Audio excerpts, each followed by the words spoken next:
तो hello friends केमती अच्छा समस्ते आउटे मिनी ब्लॉग को आपण मन को स्वागत करुच्ची। तो पूर्व वीडियो केमती लगी निहाती कमेंट मध्यम जनइबे। आज सकाल मोर स्टार्ट होता कपे चारू तापर गाधिकी रेडी खाई पी सारी आम चलू स्टूडियो पहुँचला बेलू आमर आलबम आसबार थिला।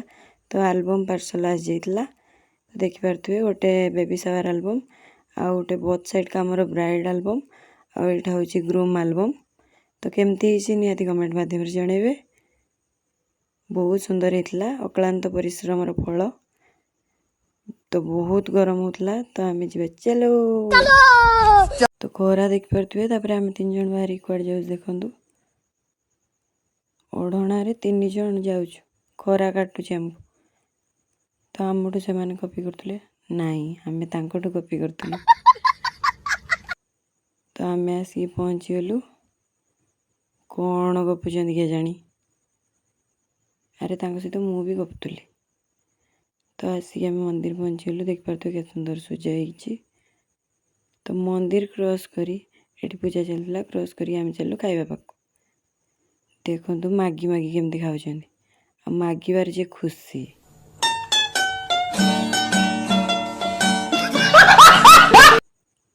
तो कौन पाई मागुले देखु बोहीकी जावाई धरिकी चलू आम आ जन कह बुरार नेबी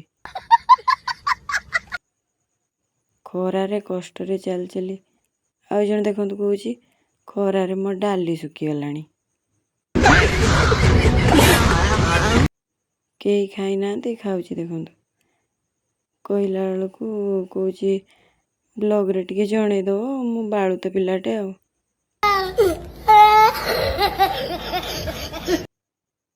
आम जेट थी थम्सअप नथियो असंभव। खाइबा केमती लगिला पचारा बेलू कुछ बढ़िया। हठात खरा थिला देखु काल बैशाखी वर्षा छाड़ला आमर डाटा गोटे कॉपी कर कॉपी करदेले रील कहला बेलू हाई गाइज कहते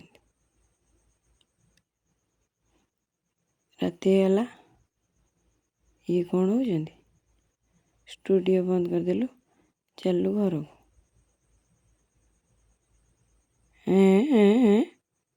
कौन चलची बेलर फोटो उठी ना रील। तो वीडियो केमती लगी कमेंट में गुड नाइट टाटा देखा नेक्स्ट वीडियो रे।